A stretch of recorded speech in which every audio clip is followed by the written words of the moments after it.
Good morning, Rayfield. It is a thankful, tantalizing Tuesday, and we are in the process of receiving our vaccines from Holy Cross Hospital, and we are so thankful. We have more of our wonderful staff and students going to receive their vaccines, and that is truly a blessing for everyone involved.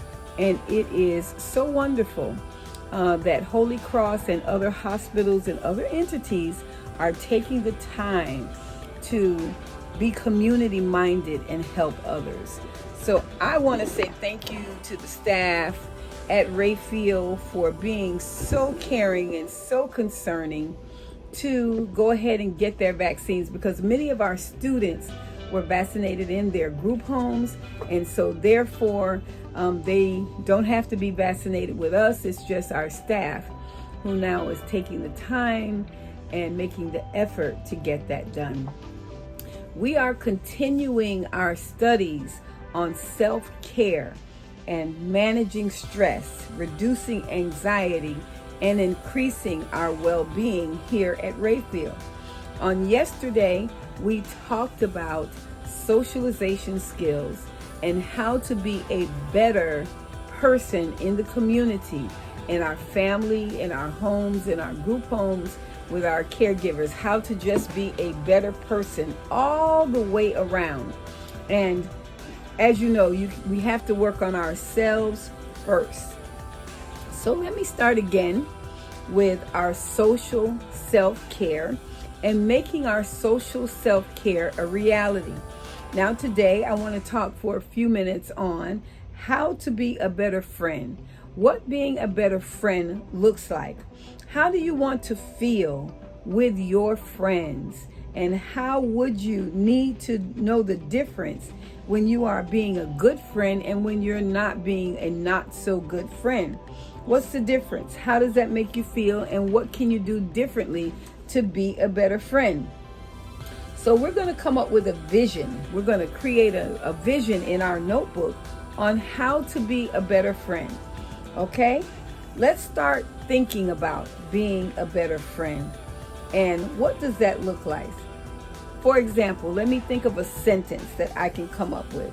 I am shaping my relationships with others so that I can have a deep connection, a plentiful connection with respect and mutual care to my friends. So look at those words. We want to have respect and mutual care with my friends. Okay? Self-care is important to me because. Let's finish that sentence. Think about that sentence. Why is self-care important? Self-care is important to me because.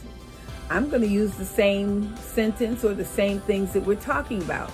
Self-care is important to me because I want to be a better friend, because I want to be a better family member.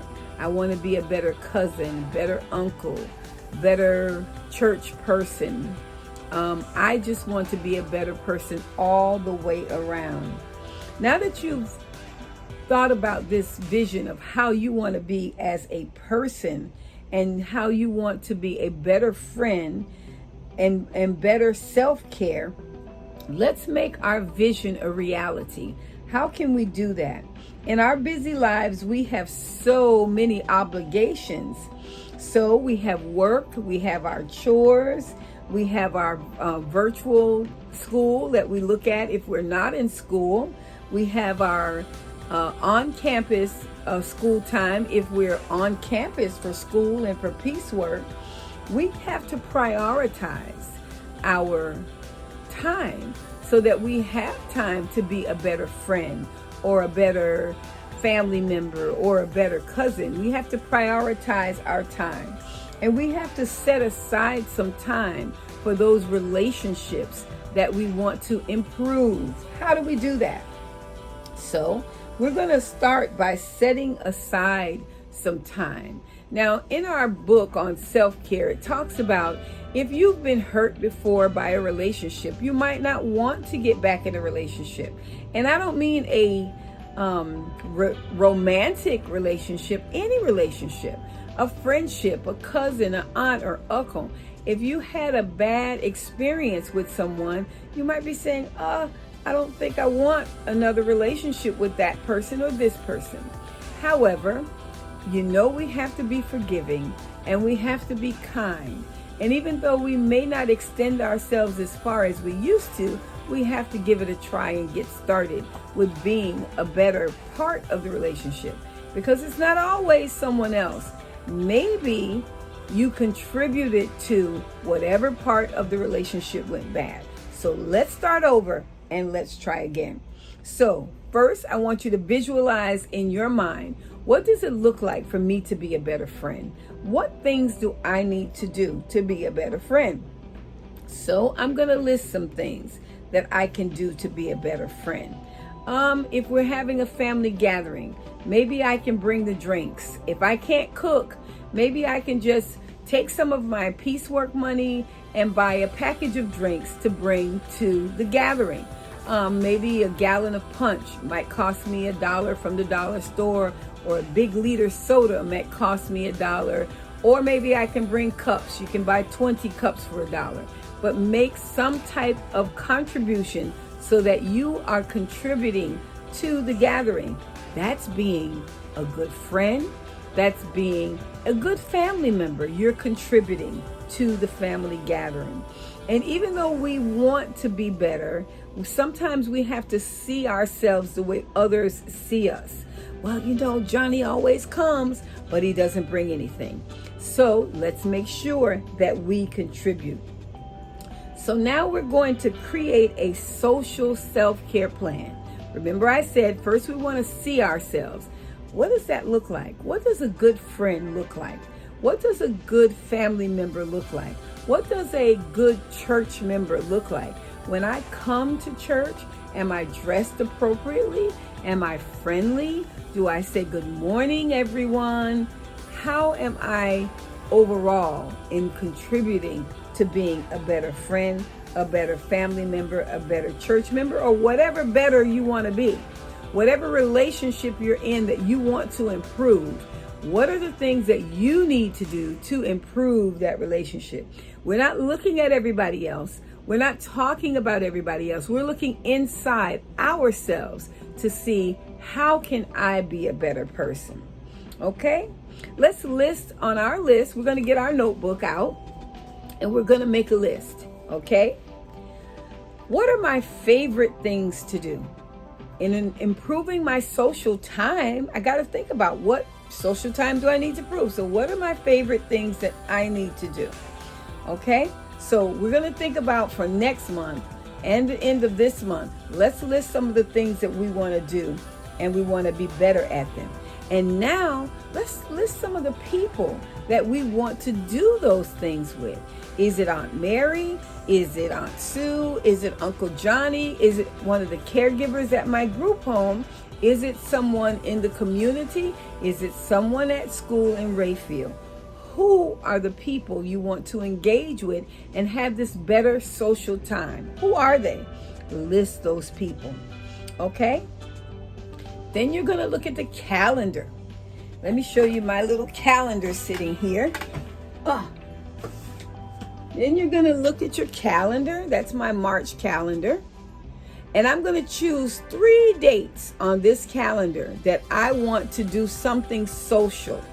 Okay? Because in order to do better, I have to carve out some time to do those things. So I want to be a better aunt, uncle, cousin, church member, all those things. I got to carve out some time for that. So I'm going to choose 3 dates on my March calendar on how I'm going to do that. Okay? And then after I choose those 3 dates, I got to choose an activity for those 3 dates. Maybe it's something already scheduled. maybe, let me think, for the month of March, we always make potato soup because we're studying St. Patrick and how St. Patrick was in Ireland and he was a slave and he went back to Ireland and he taught how to make that potato soup. So I know that one of the activities here at Rayfield this month is that we're going to be making potato soup. So I'm going to make one of my activities on my March calendar. I want to participate in making the potato soup. How am I going to do that? Well, let me see. First, I need to get some of the supplies that would be needed to make the soup. And I can do that by going to the Rayfield pantry. So if I go one Saturday and I volunteer at the pantry, I can gather the items for the potato soup. Now, you guys remind me that Dr. Carter's, Miss Sonetta, when we go to pantry on Saturday, let's gather the items for the potato soup. And I know you guys are going to remind me. Okay, so we'll gather those items so that we can help make the potato soup and we can participate in our heads socially. These are our socialization skills that we're going to work together to make that potato soup. I'm going to be a willing participant and I am going to help make that soup. That's going to be my socialization skill. One of them for this month. I'm going to choose 3, but this is one. I'm going to help make that potato soup and I'm going to bring some of the supplies that are needed to make that potato soup. Then I want you to reach out to somebody on your list. Remember, we said that we were going to do 3 activities and we wanted to decide who are the 3 people that we want to be more socially friendly with. So I'm going to think maybe Leon. Leon always comes to church. He's great. He does a wonderful job. Chris always does too. And Josh. I can think of tons of people. So those are my 3 people. I'm going to talk to them and say, hey guys, this is the month of March and we come to the pantry on Saturday and we make potato soup because it's March and we look at the recipe that was given to us by St. Patrick and we do this whole celebration in March about the potato soup. Will you guys work with me?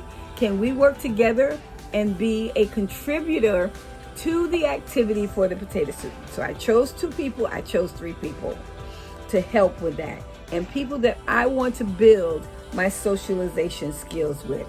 So then we're going to pick a date that we're going to do that activity. What is the date that we're going to make the potato soup? Well, guess what? We can ask our teachers, when are we making potato soup in our classrooms? Because we want to make some for Saturday or Sunday too. And we would like to bring some of the supplies to help make the potato soup. We want to contribute. We want to be better socially active. We want to improve our socialization skills. So we want to participate in the activity to make the potato soup. And then when they respond, we have the reservation. We put it on our calendar. This is the day that we're going to make the potato soup. Now, I'm going to close by saying I have to think about what are going to be the challenges that are going to come up. Maybe something like, maybe I should write down the recipe or I should get the recipe to make sure that when we're making the potato soup that we don't forget something. I don't know everything that goes in the potato soup, but if I bring the recipe, that would help. So that's my thought.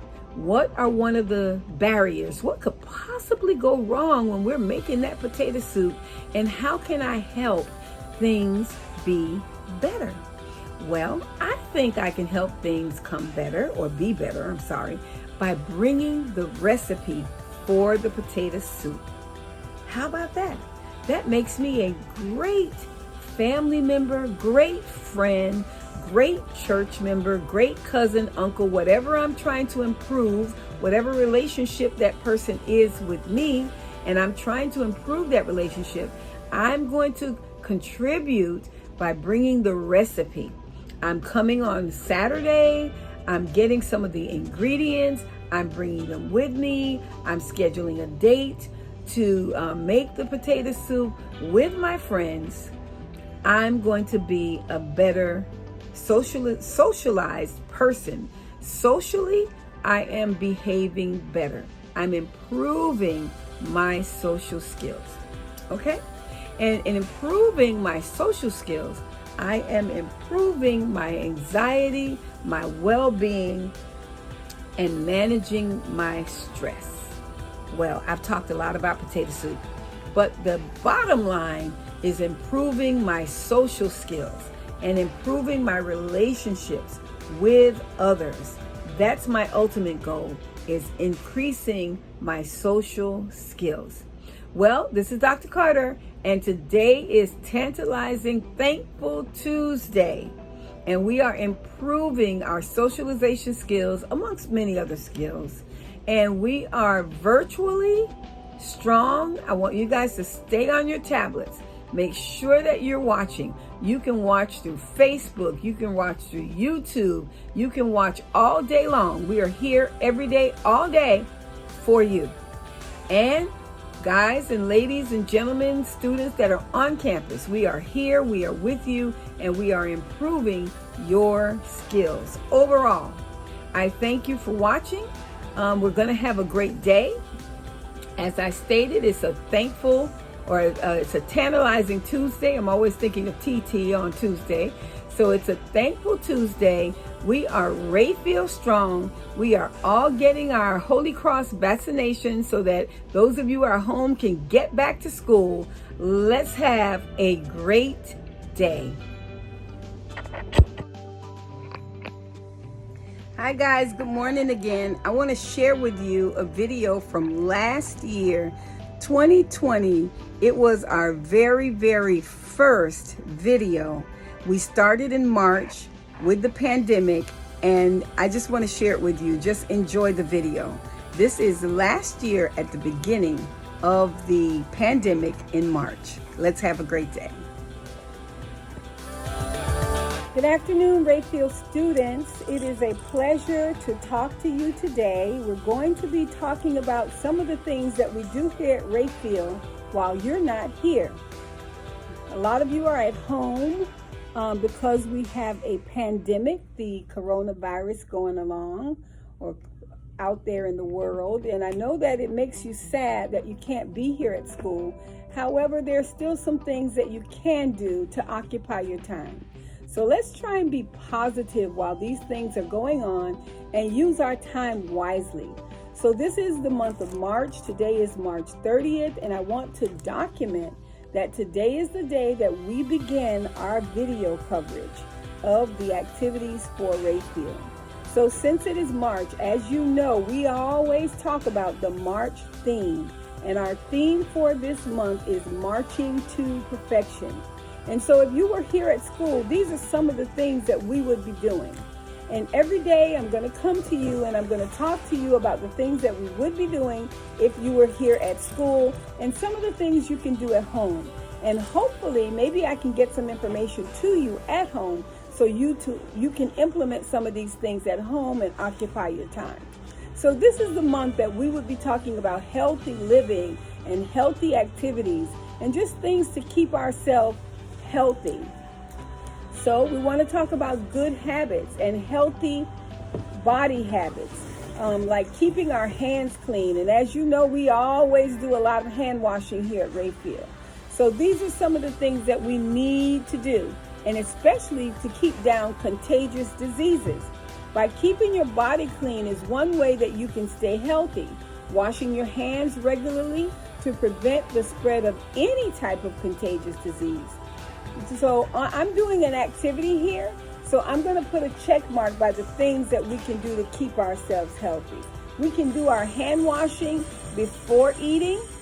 We can do our hand washing after we go to the toilet. We can do our hand washing after we're gardening and working outside. And if you're coughing, see, you need to wash your hand. After changing yourself, after changing your clothes, wash your hands. After eating, wash your hands. After touching any animal, if you have pets in the house, even if you have goldfish and you're feeding the goldfish, putting the food in the tank, wash your hands. If you are taking out the trash, wash your hands. And if you put a bandage on your thumb or wherever you have a cut or a bruise, wash your hands. And when you wash your hands, I want you to think about, this is how you wash your hands. Well, at Rayfield, we always use the birthday song, Happy Birthday to You, and we sing the whole entire song, and that's the time that it takes to properly wash your hands. Always use soap when washing your hands and running water. Always wash your hands and include your wrist all the way up, not just your hands, also your wrist. Use a brush to scrub your nails. Your dirty nails need to be scrubbed with a brush. Use a paper towel to dry your hands. Use soap and water, but if you don't have soap and water, you can always use sanitizer.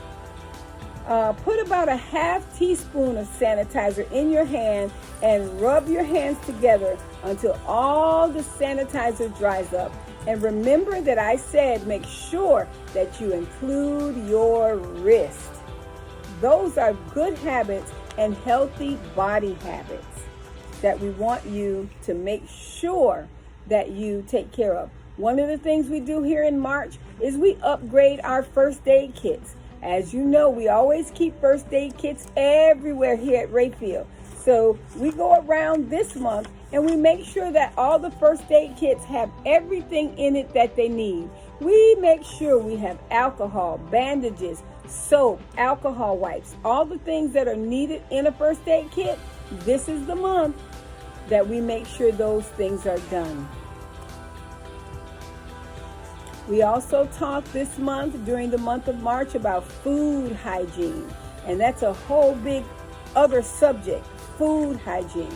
We also have a poem for this month. The poem is My Redeemer Lives. And if you were here last month, I know you remember that. We also talk about our handwriting, because remember all these documents that we do for the coronavirus? Guess what, folks? It has to be signed. So we want to make sure that you can sign your name after we have done all of these things, and that you get your your favorite thing that everybody loves, your certificate. So after we finish this project on the coronavirus and all of the details related to it, you will receive a certificate for you to put in your book. Well, that's what we're going to do for today. Today, March 30th, documents our first video, and we are going to be excited about it because we're going to come to you more than once so that you can have things to do at home. We're also going to get you some things to the house so that you'll be able to use them and keep yourself occupied and not get in trouble. Thank you. See you tomorrow.